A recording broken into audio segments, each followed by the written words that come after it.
महाराष्ट्र की सियासत में भूचाल आ गया है। अजित पवार की एनसीपी गंभीर संकट में नजर आ रही है। अभी तक एक दो नेताओं के पाला बदलने की चर्चाएं थी, लेकिन अब 2 दर्जन से भी ज्यादा नेताओं ने अजित गुट को अलविदा कह दिया है।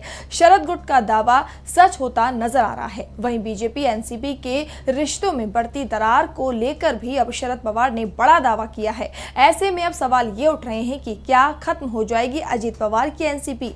देखिए ये रिपोर्ट। महाराष्ट्र में कुछ ही दिनों में विधानसभा चुनाव होने हैं, लेकिन चुनाव की घोषणा से पहले ही महाराष्ट्र की सियासत में बड़ा उलटफेर सामने आया है। अजित पवार गुट के लगभग 2 दर्जन नेताओं ने शरद पवार गुट का दामन थाम लिया है। पाला बदलने वाले प्रमुख लोगों में एनसीपी के पूर्व शहर अध्यक्ष अजित गवाहाडे, कार्यकारी अध्यक्ष राहुल भोसले, छात्र शाखा के प्रमुख यश साने, भोसारी विधानसभा सीट प्रमुख पंकज भालेकर सहित लगभग 20 पूर्व नगर निगम पार्षद और अन्य इकाई प्रमुख शामिल है। ये सभी नेता पिंपरी चिंचवाड़ के हैं और ये घटनाक्रम ऐसे वक्त पर सामने आया है जब 2 दिन बाद यानी 20 जुलाई को शरद पवार इस क्षेत्र में बड़ी रैली को संबोधित करने वाले हैं।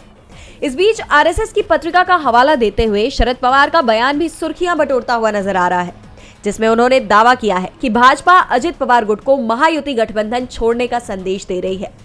शरद पवार से जब पूछा गया कि क्या एनसीपी एसपी में अजित पवार के लिए जगह है, इस पर अपना रुख साफ न करते हुए पवार ने कहा कि ये व्यक्तिगत निर्णय नहीं हो सकता।